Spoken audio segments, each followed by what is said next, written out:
At Great Wolf Lodge, there's adventure for the whole family. You and your pack can splash away in the indoor water park where it's always 84 degrees. There's a massive wave pool, a lazy river, and tons of water slides for your pack to enjoy together. And the fun doesn't stop there. Get ready to explore and play at adventure-packed attractions, from Magi Quest, a live action game that takes place throughout the lodge, to the Northern Lights Arcade. There's also a bunch of great dining options and complimentary daily events like nightly dance parties, all under one roof. And the best part, with 23 lodges across the country, you're always only a short drive away from the adventure. I was just looking at pictures with Robin about when she took her family when her kids were little. The pictures, boy, they look like they were having the best time. I mean, just looking at these pictures, it makes you want to go and have a great time. So bring your pack together at a lodge near you. Book your stay at greatwolf.com and strengthen the pack.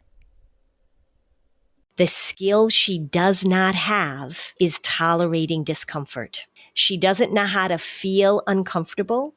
It feels overwhelming to her, and she's going to do everything she can, which is what she's doing now, to get rid of this doubt, to get rid of this uncertainty, to get rid of this frustration, to get rid of this discomfort. You're going to have to tolerate her going through it because we have to get her to the other side. Welcome to Season 7 of Flusterclux with Lynn Lyons, where we'll talk about managing anxiety and all the other emotions too. We tackle the serious stuff without being too serious. I'm your co-host, Robin. I'm Lynn's sister-in-law, and I'm here to ask your questions. And I'm Lynn Lyons. I'm an anxiety expert, speaker, mom, and author. I've been a therapist for 35 years. Parenting can be a flusterclux, and I'm here to help you find your way. I'll tell you what to do and what to say.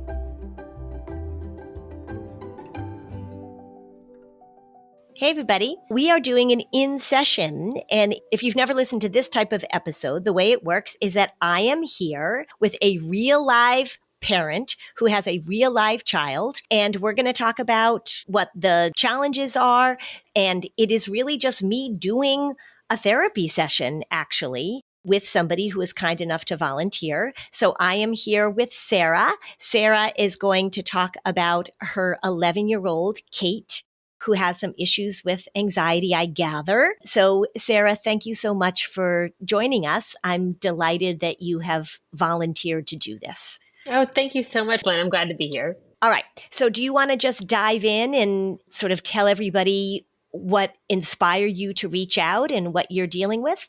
Absolutely. So I have a dynamic 11-year-old daughter, Kate, and she just at night, every single night, sort of like clockwork, she gets caught in the chatter in her head and she sort of ruminates and catastrophizes, and it's very hard for her to sleep, and she kind of descends into tears. Sometimes she hyperventilates. And so, I have tried many of those tips around things like, okay, let's talk about what advice you would give a friend if she was going through this, or let's think about what's the worst thing that could happen. Let me stop you right there. Those are two things that Lynn Lyons would never do. So that said, okay, so let's keep going. That's good. I'm glad, right? Oh, good. Then I might be messing this all up. You might be messing it all up. So this gives me something to work with. Yeah, but I would never say what's the worst thing that could happen. But those are things that people do all the time. So that's important. We're going to differentiate. Okay, so go ahead. Great. Okay. Yeah. So she's ruminating at night, and it can be anything. It's not one specific thing. It's like, oh, 3 months ago, I said this to this kid at school, and now I'm worried they might think I'm a bad kid. Okay. We talk through a little bit of that. Let's talk through why you feel that and how we can work through it.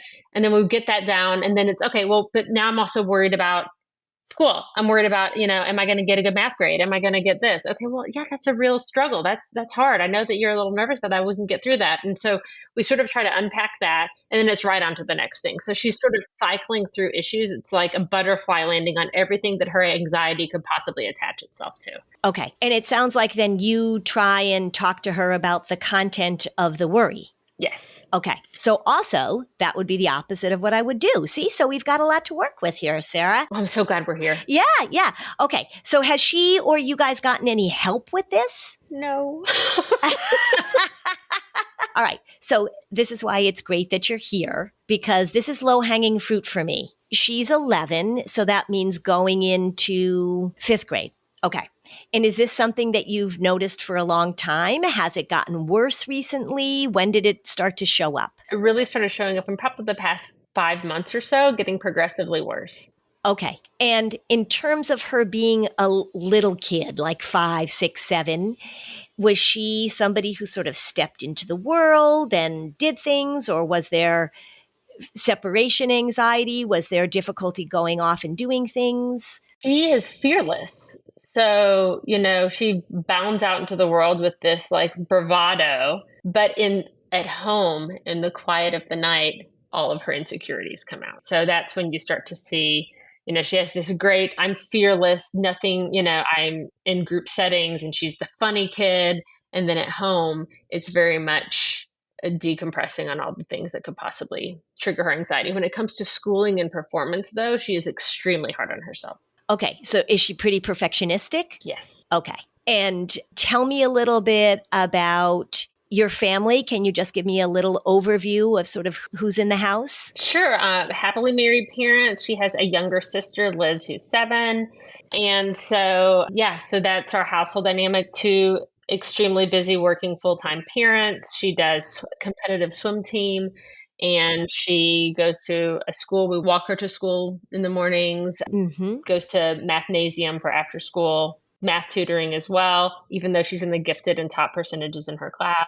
So she's really like on the athletic and academic stuff, she's doing well. But the minute she hits something that's frustrating or that she feels like she can't accomplish, she totally shuts down. So she has a very short fuse when it comes to, oh, I couldn't get this one thing. Well, now I just can't do anything at all.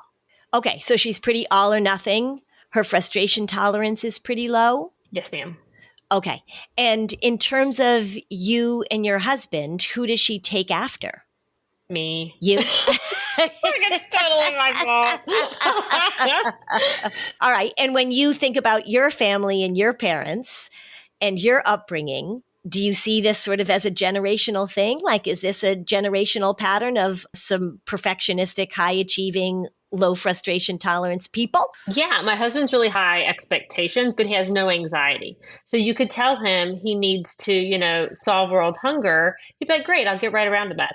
Whereas like anyone mentions that I even need to do anything, it's like immediate anxiety. And so she has that blend of wanting to really achieve high things. And God forbid I don't meet those expectations. So the weight of expectations of anyone carries really heavily on her. Okay. And she gets that honest from me in terms of, like, I really, really want everyone to be happy. And I really want to, like, I cycle and I'm high anxiety as well. And my entire family lineage just comes from, a lot of very, very like exceedingly high anxiety people. I'm trying really hard to break that cycle right now. Yeah. And doing my best. Okay. All right. Well, you're on it, right? You're on the job. Okay. What do you hear about her from teachers? What do they say about her? They say is really funny, but she kind of cycles in her own world. They're like, she will be off doing her own thing. She struggles to focus. But her scores are great. She's really, really smart, super witty, super funny, but they really struggle to get her to focus, which is strange because she's also high anxiety. I would assume, and I'm not an expert, that's why we're here, that if when I'm super high anxiety and I focus, like laser focus, and she's like floating out in her, thinking about drawing pictures of dragons when she's supposed to be taking a test sort of thing. But her scores are great. Okay. Is that what she's thinking about? Drawing pictures of dragons? What often happens is that if you've got somebody who's perfectionistic, who's anxious, anxiety is an internally focused state. And a lot of times teachers will say, well, she has trouble with focus and attention. And people say, well, she's off in her own world or she's off daydreaming. She's not off in her own world daydreaming about dragons and rainbows. She is ruminating about what she could possibly do wrong. That tracks with my child. Yeah. Okay. Yeah. So she's a thinker. She's a ruminator. People might say, oh, well, she's not paying attention. Yeah, she's just paying attention to her anxiety. She's not paying attention to you. And very often these kids get labeled as, they have attention issues or they have focus issues or we need to, maybe they have ADHD. And sometimes they do. But if you're saying that you're not seeing any issues in academic performance, that she can sit and do her work and she gets things done, how independent is she in moving through her day and moving through activities or schoolwork, for example? She's good unless it's something that challenges her. So she's great through school. She can, walk herself to and from school. She deals with actually a lot of her friend drama, even though she overanalyzes it once she gets home. Like, she goes through the day fine. But if she hits a snag or something that really challenges her, that's where sort of all systems shut down. Okay. And when all systems shut down, does she cry? Does she get angry? Does she retreat? How do you know that's happening with her? She just says, "Oh, this is just so frustrating. I just want this to work. And I don't understand." And sometimes she'll yell into a pillow if it's her sister really frustrating her. But when it comes to like work, or she'll say, "This is too much. This is just too much for me to handle. This is too much." And so, yeah, we try to say, "Listen, calm down. Let's take a few steps back. Let's work through this together." But I can't always be there at school to do those things for her. So it might be that she gets 3/4 of the way through an assignment and it's perfect. And the last question or two, it's like it all went off the rails for some reason. And is that when teachers will say, oh, she's not paying attention? Okay, so that's not the issue. That's what I thought too. I'm like, no, she's hyper focused. She's like OCD focused. Yeah. Is there any OCD in the family? Speaking of OCD? My sister and my mom, I've never been diagnosed with OCD, but I am very, very, very high, like super focused. Like if I'm working on a task on my computer at work, my kids are like, "Mom, mom, mom, mom, mom." Okay, that's not OCD. Okay. Okay, OCD is that you have some sort of theme, some sort of thought, some sort of thing that pops up, and then you have to do a compulsion, you have to do a ritual in order to make the bad thing not happen. Oh, no. Okay, and is your mom or your sister, are they like that when you say they have OCD? My sister is. My mom, not so much. No, just my sister. Okay. I'm not saying she has OCD, but generally when we see this level of rigidity and with perfectionism, that's something that sometimes is swimming around in there. And it's a very all or nothing thing. The other thing that sort of gets my attention as you talk about her is that she says, what if I did this? Does that show up a lot at night? What if I said the wrong thing? What if I made a mistake? What if I did this? So these are all very common patterns to me. Everything that you're describing to me is stuff that I see all the time. Nothing that you're saying to me is making me go, oh my God, what's wrong with this 11-year-old? Yikes, yikes. This is my bread and butter. This is how this operates. And here's the other good news. Your attempts to help need a little change, but you are saying, I am determined to interrupt this pattern. Fantastic. We're going to take a break. We're going to come back and I'm going to tell you how to start doing things differently. Oh, I can't wait.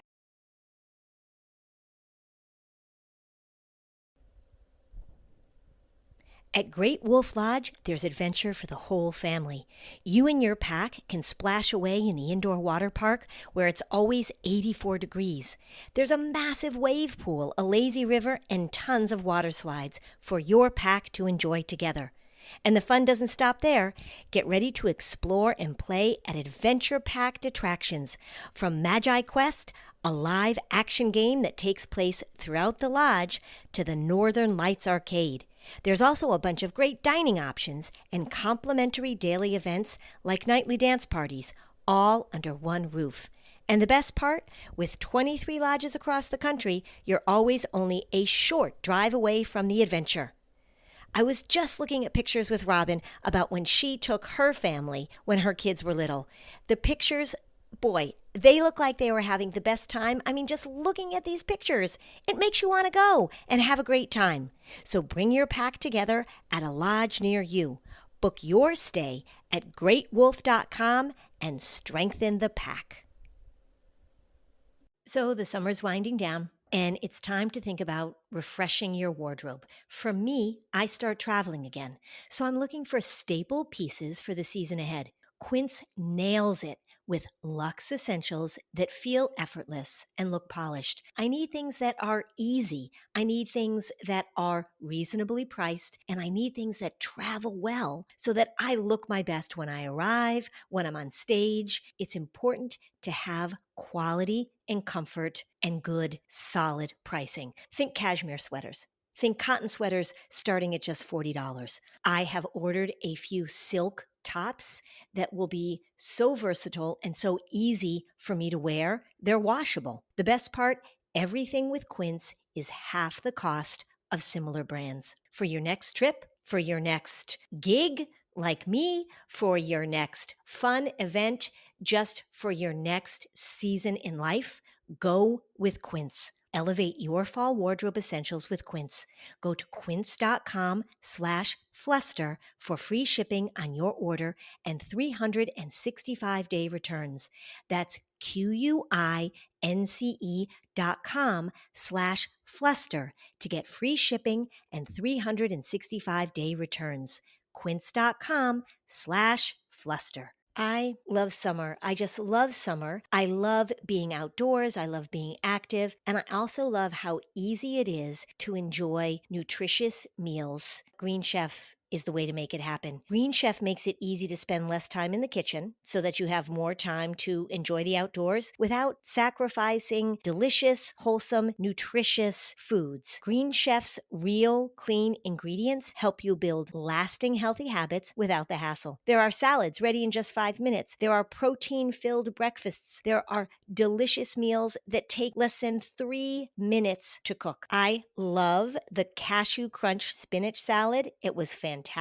I also am going to continue having the lemon, cucumber, and mint quinoa salad. Fabulous. My husband had the pork fillet with lemon dill sauce. He'll definitely have that again. So delicious and so easy. Make this summer your healthiest yet with Green Chef. Head to greenchef.com/50fluster and use code 50fluster to get 50% off your first month. Then 20% off for 2 months with free shipping. That's code 50fluster at greenchef.com/50fluster.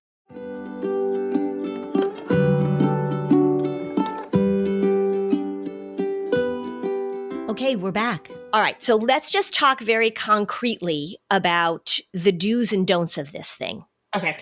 What worry wants, what her anxiety wants, is certainty and comfort. Everybody's heard me say that a gazillion times. And what she has going on inside of her is a doubt machine, that she has made a mistake, that she is going to do something wrong, that she said something wrong. And at night, that's when her and her doubt machine have a meeting and they call you in to provide certainty and comfort and to eliminate doubt. Now, of course, that's what you want to do because your poor girl is struggling and you want her to go to sleep and she's running through everything. And you are buying right into what her worry wants. Okay. So her worry wants to know everything. Her worry wants to feel certain and comfortable. Her worry wants reassurance. And so at night, when she starts doing her ruminating, when she starts doing her freaking out, she is employing you to come in and give her the certainty and the comfort that she is seeking. Now, that sounds like a good idea because, of course, why wouldn't you want to give your daughter certainty and comfort? But you are working for the anxiety when you do that. The content of what she worries about, the things that she worried about. And I love the way you described it, where you said she's like a butterfly, just landing on one worry and going to another one and going to another one. The content is not the issue. The thing that she is worried about is the least important thing to me because like you've experienced, it just jumps from one thing to another. And when she brings up, like, maybe I said this to a friend 3 months ago and now my friend thinks I'm blah, blah, blah, your impulse is to go in and say, well, what did you say? Well, I don't think your friend thought that. And she probably doesn't even remember it. And people say things like that all the time. That's your instinct. That's not what we're going to do anymore. So step number 1 is that you're going to help her see that this is how her worry operates. Now, we can call it worry or we can call it anxiety. Doesn't matter to me. We can call it peanut butter sandwich. But I want her to pull that out. I want you to pull that out and give it a name. And this is a part of her. So I always call it Joanne, but everybody's like, Joanne? Yes, because I am 59 years old, but she's not going to call it Joanne. Maybe she calls it Matilda. Maybe she calls it Snickers. Doesn't matter. Pull it out and give it a name. The goal is to understand how this thing operates. And its goal is to eliminate all discomfort. For her, it's to eliminate any mistakes that she might have made, because that's what perfectionism is. I can't tolerate making a mistake. So we want to talk about, let's just say that she names her worry Joanne. We want her to understand, and for you to understand, how Joanne works. Joanne shows up and Joanne says, look, we got to get rid of all doubt. You got to be perfect. You cannot make any mistakes. So as you move into your life, we're going to make sure that you do things perfectly. And just to make matters worse, we're going to go back over your past life and we're going to see if we can review and catalog any other possible mistakes that you made. And that's exhausting. Now, during her day at school, she's having this same experience, but she's not showing it to people. It's almost like she's engaged in her life enough that she's going and doing this. She's playing with her friends. She's engaged in her activities. She's going to swim practice, et cetera, et cetera. But she's almost cataloging the things that she's not doing perfectly. That sounds right. And then she comes home and she says, let's review. Or Joanne says, let's review. We want to interrupt this pattern by having her recognize that this is what Joanne does. That Joanne's standards are, she's not allowed to make a mistake. She has to do things perfectly. She's not allowed to feel frustration. That she's going to worry and feel doubt about what she's done and what she's not done. And your job as a mom is to say, I don't care what it is that you're worrying about. You know, maybe you name the worry butterfly. Your butterfly just lands on this, lands on that. It's just collecting mistakes. It's collecting doubt. It's collecting uncertainty. We're not going to put Joanne the butterfly in charge, but Joanne the butterfly is going to want to stay in charge and is not going to give up easily. So you've got some work to do, and it's a process of helping her understand this is how her brain works. This is what this part does. And her job is to develop skills that allow her to move through life like the rest of us move through life, wanting to do well. I like to do well. You like to do well, right? I'm a pretty high achieving person. I went through school wanting to get good grades, wanting to excel, et cetera, et cetera. But how do we tolerate not knowing? How do we tolerate frustration? How do we tolerate the discomfort that comes from not knowing something, from screwing something up, from saying the wrong thing? And as long as parents step in to reassure, to say, well, let's go over this. Let's figure out this problem. Let's make sure that this is not what you're saying. You're not saying, well, let's make sure you did do it perfectly. But that's how she is using you. Yes. She is saying, I want to go over this at night to make sure, mommy, that I did it perfectly. I need reassurance from you. We need to review this because Joanne is saying you can't go to sleep until we know for sure that you didn't make a mistake. Your job, as counterintuitive as it's going to feel to you, your job is to pull back on that reassurance and to say to her, I love you and I know this is hard, but that's Joanne demanding that you know everything. That's Joanne demanding that you do things perfectly. That's Joanne demanding that we review every possible situation that makes you uncomfortable. Okay. So what do we say to Joanne? We say, Joanne, thanks for sharing. We know what you're up to. We know how you operate. A long time ago, I was working with a little boy, super anxious, and we were working on externalizing and personifying his worry.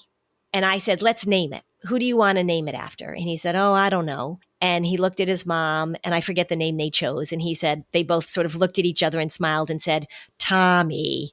And I said, oh, who's Tommy? And they said, well, Tommy's the next door neighbor. He was a few years older. And this little guy said, Tommy has bad ideas. Bad ideas was clearly code for Tommy wants my kid to do things that he shouldn't do. So Tommy comes over. So what he said, what we talk about, what we've learned is that sometimes it's really a good idea to not listen to Tommy. Got it. And so when Tommy shows up and says, hey, let's do this stupid thing or this whatever, he's learned to say, oh, Tommy, I'm not listening to you. And so he named his worry Tommy because that was the same process. It doesn't matter what Kate is worrying about. It matters how much power Joanne the butterfly has over her and over you. Now, here's what's going to happen. You want to explain this to her ahead of time. I call that front loading. She has to understand the rationale behind this because you have been working for the worry. She's been working for the worry. I don't know how much your husband is working for the worry. Ooh, yeah, he is. For sure. Okay. We've all been on the wrong team, clearly. Okay. All right. Yeah. You're in the cult. That's what I say. You're in the cult, right? So we got to pull you out of the cult. She is not going to be down with this plan because what she wants, what she hopes for, what she will demand is that you continue to do what Joanne wants. So she needs to understand the rationale. You're going to explain it to her. There is an episode that we did, me talking directly to anxious kids about how this thing works.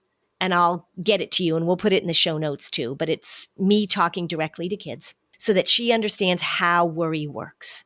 Does she like to read? When forced. Okay. Does she like to be read too? Yes, loves it. Okay. So Playing with Anxiety is the book that I wrote for tweens.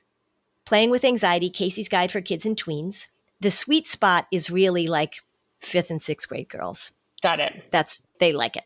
And I would get that book. You can order it on Amazon and then read it together because it's going to lay this thing out. It's a narrative. It's a story. So Casey is 14. She has a younger brother named Elliot who's 10. Her worry has just been bossing her around. Her mom is pretty anxious too, and they're going to figure it out together. So it's going to walk you guys through these steps. So you're going to have her listen to the podcast. You're going to work on the book. You're going to do some explaining with her. You're going to name her worry. I would name your worry too so that she can call you out on it. You can name it Joanne if you want. And as a family, you're going to begin to change teams. You're going to begin to shift your approach. So she's going to name her worry. And then when it shows up at night and she starts ruminating, she starts catastrophizing. She starts going over these things. And you're going to say, oh, darling, I love ya, but that's your worry. We're not playing this game.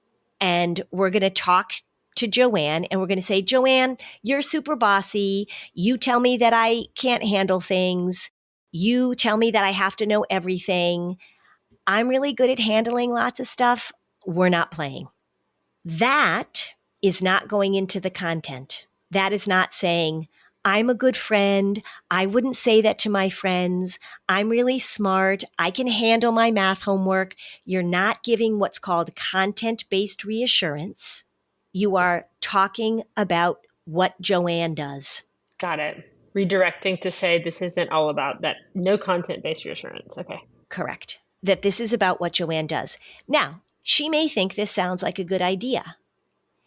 In actuality, she is going to freak the F out. Yeah, she is. Right? She is not going to like this at all because you are not abiding by the rules. When you try and get anybody out of a cult, they don't like it. So you, as a mom and her dad, have to tolerate this transition and tolerate her distress because her main goal at this point is to do Joanne's bidding. That's her main goal. And when you pull back from being reassurance, from offering her the information she's looking for, creating that certainty, this is going to make her very uncomfortable. The skill she does not have is tolerating discomfort. She doesn't know how to feel uncomfortable. It feels overwhelming to her, and she's going to do everything she can, which is what she's doing now, to get rid of this doubt, to get rid of this uncertainty, to get rid of this frustration, to get rid of this discomfort. You're going to have to tolerate her going through it because we have to get her to the other side. And you're going to take the brunt of that. It's going to be awesome. So, yeah, it's going to be awesome. Okay, so we're going to take a quick break now, and I'm going to I want you to ask me questions. We can walk through this again so that you feel like you're equipped. This is the start of your journey, and it's going to be bumpy, but here's the thing. What you've been doing up till now, short-term fix, but I bet there's been a lot of bumpiness too. Right. So I'm having you trade productive bumpiness for the making the problem worse bumpiness. We want the productive bumpiness, not the making the problem worse bumpiness. All right, so quick break, and then you're going to pepper me with questions. You know, growing up, I was pretty lucky. My dad worked in a bank, and my mom was really smart about money. We talked about money a lot, and I learned from an early age what saving was, what spending was, how to budget. And I really think that it's great for kids to have this information early on. I taught my kids about money, and you should teach your kids about money and let them practice. With Acorns Early, your kids can learn their money lessons early and often. Acorns Early is the smart debit card and money app that grows kids' money skills as they grow up. You can start with in-app chores tracker and teach your kids the value of $1. Then let your kids set their own savings goals and start building healthy money habits early. Just like I did. Ready to teach your kids the smart way to earn, save, and spend? Get your first month on us when you head to acornsearly.com/fluster or download the Acorns Early app. That's 1 month free when you sign up at acornsearly.com/fluster. Acorns Early Card is issued by Community Federal Savings Bank, member FDIC, pursuant to license by MasterCard International. Free trial for new subscribers only. Subscription fee starting from $5 per month unless canceled. Terms apply at acorns.com/earlyterms. Do you have a tough time tracking where your money goes? It's hard. We've got so many different places to spend money now. It could be on your streaming apps. It could be buying coffee. It could be paying attention to all the different bills that you have to pay, the expenses for your kids. It's confusing. Finances can be messy. Monarch Money acts like your own personal CFO, gives you visibility and control so you can pay attention to where your money is going, and gives you complete financial command for your accounts, your investments, and your goals. Did you know that financial stress is one of the top reasons relationships fall apart, other than in-laws? Monarch Money makes conversations easier. You can track shared and individual accounts. You can set goals together. You can keep money check-ins drama-free. Plus, you can even share access with a financial advisor or a tax pro at no extra cost. Get control of your overall finances with Monarch Money. Use code FLUSTER at monarchmoney.com in your browser for half off your first year. That's 50% off your first year at monarchmoney.com with code FLUSTER. It's summer. Time to enjoy long days, lazy nights, and great food. Because Uber Eats has deals all summer long. So, when hunger strikes, don't sweat it. Delicious deals are just a tap away on Uber Eats. Enjoy all your favorite grocery items delivered straight to you. Get ice cream, soda, and snacks from your favorite stores like Wegmans and CVS and make the most of every moment. Now that sounds like a good summer. Order now on Uber Eats. Terms apply. Product availability varies by region. See app for details.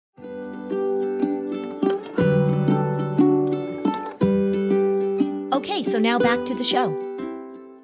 All right, how you thinking about this, Sarah? Cautiously optimistic. I feel like I'm going to get a little bit of blowback. I think, like you said, it's going to be bumpy. Like those first few nights are going to be, you're abandoning me. You're making me like, I can't just walk in and be like, you know, you just need to tolerate discomfort. Go team. Like I've got to work her through some of this. And so without being a crutch to Joanne butterfly anxiety. Exactly. And you want her to know what's going to happen ahead of time. So you're not going to introduce this to her at 9:00 when she's already freaking out. You're not going to do this for the first time. You're going to say, this is what's going to happen. And you are going to predict for her that Joanne is going to go nutty and that she's going to feel really uncomfortable. and that it's going to be really hard for you, but that the goal is to get to the other side and that she can tolerate this. In general, like putting her to bed at night, so she asks you questions and you go through these answers. Are there other things that she demands of you at bedtime? Actually, normally she just kind of walks in and puts herself to bed, like brush teeth, floss, walks herself to bed. And she'll get into that state where she's almost asleep and Joanne shows up. And she comes into my bedroom and it's like clockwork. And she crawls into bed with me and says, I need to talk through some things. I'm feeling overwhelmed. Okay. All right. See, now that sounds like it's a lovely thing, right? She comes in and says, I need to talk about some things. I'm feeling overwhelmed.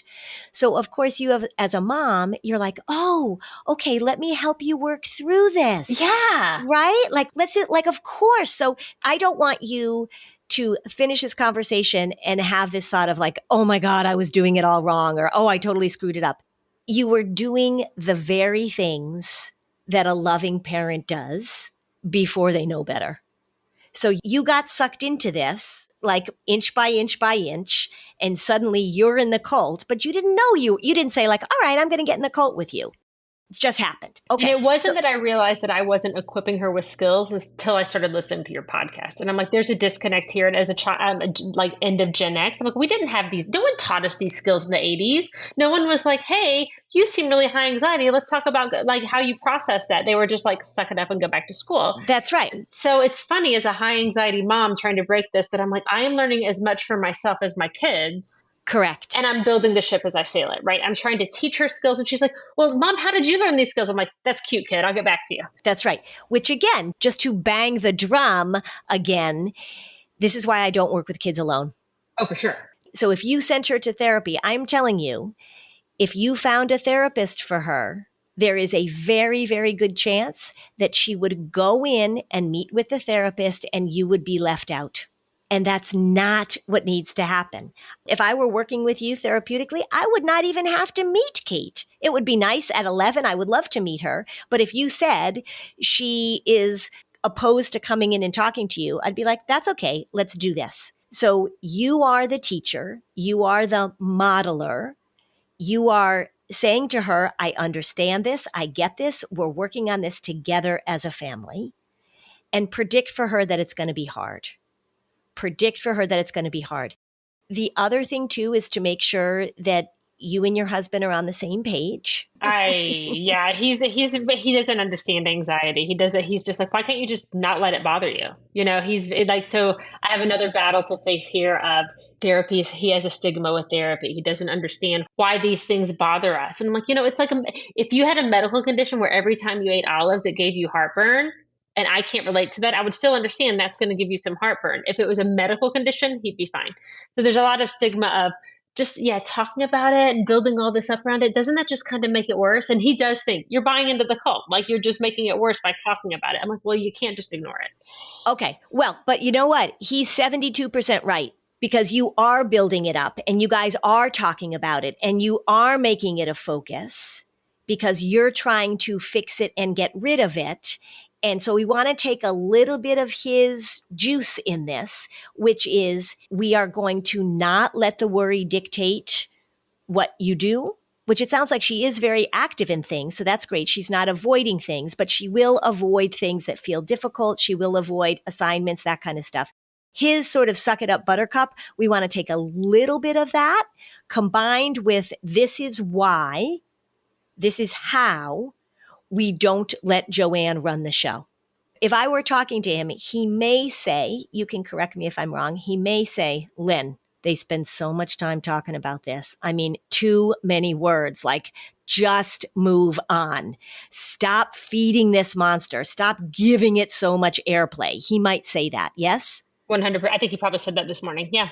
Okay. So remember, talk 85% less. So your job is to present the information, and then you've got to stop talking about it. And let her sit there with Yep. And when I say stop talking about it, doesn't mean that you give her the silent treatment. It doesn't mean that you ignore her. It means that you come up with a few short stock phrases that you say. So you say, I get it. I know you're uncomfortable. I understand that Joanne is bossing you around.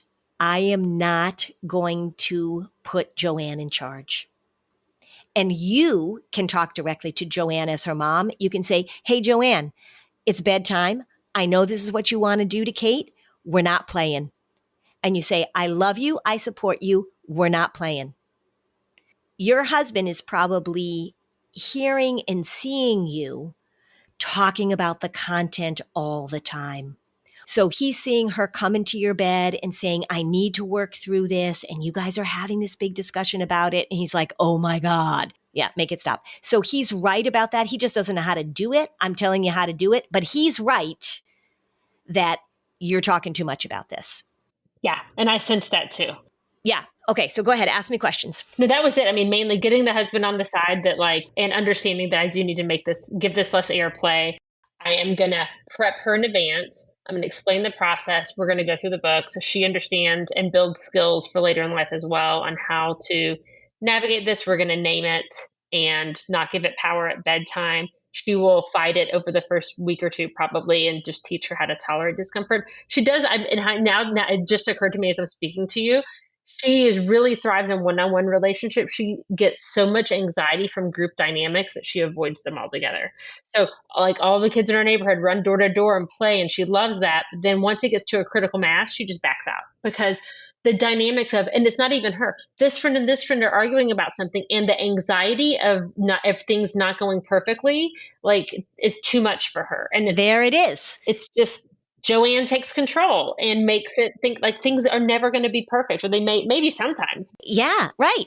And so when you can see sort of this theme of things have to go a certain way shows up all the time. So it can show up in a swim meet. It can show up with math homework. It can show up with the kids in the neighborhood. It can show up with her sister. And what often happens, and I don't know if you see this with her, is that this kind of rigidity, this kind of need to do things perfectly can come across as kind of bossy and controlling. Yes. Oh my gosh. Mm-hmm. Yeah, because she needs things to go a certain way. Another example would be, say she's doing homework and she does 3/4 of it, you said, and then she gets to a part that's hard and she just stops. Mm-hmm. This is where her teachers and you have to say, so this is Joanne, and you can take some time, but you can work through this. And then you have to back off and let her struggle through that. What happens oftentimes, understandably, is that when kids are struggling, when they're perfectionistic, when they get frustrated, when they freak out, parents step in very quickly and say, well, I'll help you do this. Let me just ask you this. Is there a reason she's going to mathnasium? This is the parents being part of the problem. You see where I'm going. Her math scores went from 98th percentile, exceeding expectations, to meets expectations. And her dad and I are well, got to get her in mathnasium, got to get those scores back up. Okay. So we're part of the problem. Yeah. I hear it as I say it. Yeah, that message. Yeah. I used to have this slide, not to pick on mathnasium, but I used to have this slide that I used to show of the mathnasium logo, because they take the A in math and put a little plus. So their logo is mathnasium with an A plus. It is a horrible message to give kids who tend to be perfectionistic. And I never, you know what? It wasn't until now that you actually say that, so much of our expectations are just feeding into the cycle. We have her in a competitive swim team. She's like, I'm not going to make this certain meet or this certain state qualifier or whatever. And I'm like, yeah, we don't care. We just want to make sure you don't end up with, diabetes or heart disease. We don't really care. But in her head, if she's going to swim, she needs to be an Olympian. And I'm like, no, I just really want your heart healthy. We don't really care. But to her, if she's doing something, and that's clearly that's just coming from us. And it may not be something that we're consciously telling her, but actually, yeah, her math scores dropped. And the first thing we did was put her in an institution. Well, and also remember is that achievement in our culture, we love it. If you guys are high achieving, it feels good to win the swim race. It feels good to get A pluses, right? I'm super competitive. I like winning. If you know that that's a part of you, if we know that you have that in your gene pool, then you have to really pay attention to what you're modeling and those messages. And it's hard in our culture, and particularly if she is in a high achieving environment, if their school is high achieving, it's a hard thing for parents to resist. Yeah, for sure. Wow. Yeah. And it's funny because she like the things, it's the whole, I would tell her, she like, when I was young, I was like, you should be a comedian. I'm like, well, that takes the fun out of it. Like your joy is taken out of the things you love when you make it achievement based, right? And so like and so we've been trying to actually take the foot off the gas lately with things like swim and other things, and saying like, yeah, so what? Like you don't have to go to every practice. You don't have to make, it doesn't always have to be perfect, but we're also reconditioning ourselves for that. Correct. Yeah, you want to look and see how does she have fun in her activities rather than how is this something that I have to achieve. When she says, well, I have to go to the Olympics, and you say, no, I just want you to swim so you don't get heart disease and diabetes, switch that up to, I just want you to swim because I want you to have fun. Oh, that's better. Yeah, that is better. Yeah. I like when I hear what you, it's like when you hear your voice on a voicemail and you can't see it. I'm like, oh, I do. I'm saying those things. Yeah. But again, you are in good company. And it's really hard as parents to not get sucked into that. It's really, really hard. And I can understand with my own boys raising them and seeing what they were doing. And it's just hard not to get rolled into all of this achievement talk around us. And other parents can make you feel like you're not doing what you should be doing. Yes, absolutely. Like it's also peer pressure from parents around me saying, well, did your kid do these things? Like, well, no, I don't think that's going to matter in 40 years. No, they didn't do that. The other thing I wonder is like at her age, going into heading next, not this year, but the following year, into middle school and high school, how Joanne and Worry evolves with hormonal changes and that sort of thing. Like, do you see that there's a point where your strategy has to diverge much, or do you think that like, all right, we talk her through this and we're good, or this is just an ongoing sort of conversation we'll have to keep having over the next 60 years? Yeah, correct.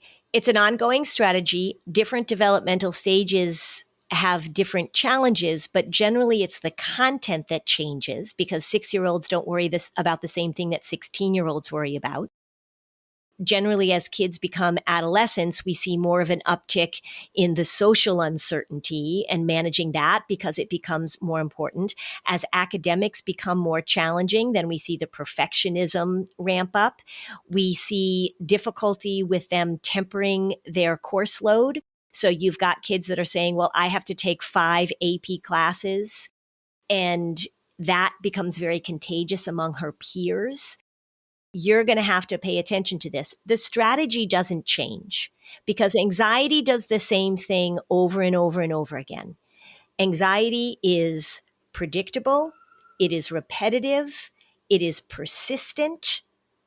It does the same thing over and over and over again. It's just that the content changes based on all sorts of things, certainly your age, but also where you live, what you're interested in. It's just jumping, like you say, from the butterfly jumping from flower to flower. It's going to jump from topic to topic. But it's something that because you know you have this in your family, because this is a pretty strong pattern moving generationally, your job is for both of your girls to interrupt the pattern and to begin to recognize that you can do great things. You can work hard, you can achieve. I mean, the other thing too, the flip side of this is that the more that we talk to kids, particularly teenagers, about you have anxiety or you have this, the more frail they're getting actually. Yeah. So we don't want to go in that direction either. So if she wants to be on a swim team and she wants to compete and she loves to win, let her do it. Just make room for how do you handle when things don't go your way? Because I want her resilient. Right?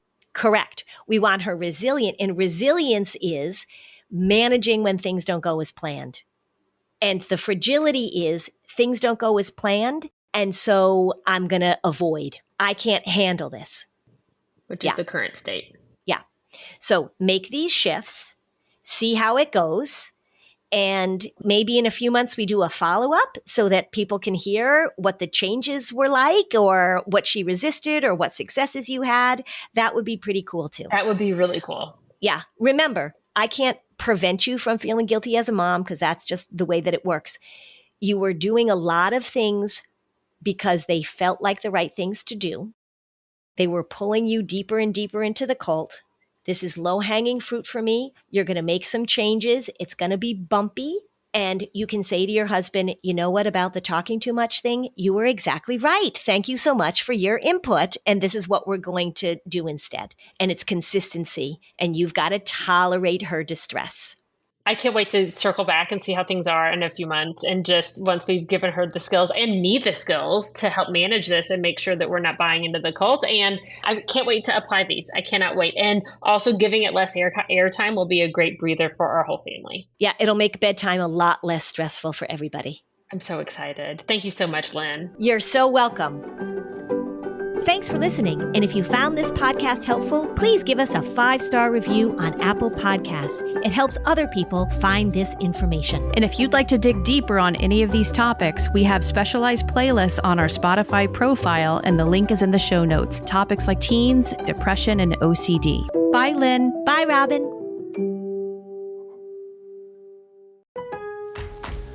Lowe's knows that more projects mean more tools. For a limited time, new and existing My Lowe's Rewards credit card members can get 12-month special financing on purchases of $299 or more, in-store and online. Don't wait to get the things you need. Get special financing today. Lowe's. We help. You save. Now through August 27th, choose 12-month special financing on purchases of $299 or more. Offer subject to credit approval and cannot be combined. Minimum monthly payments required. See store at Lowe's.com for details.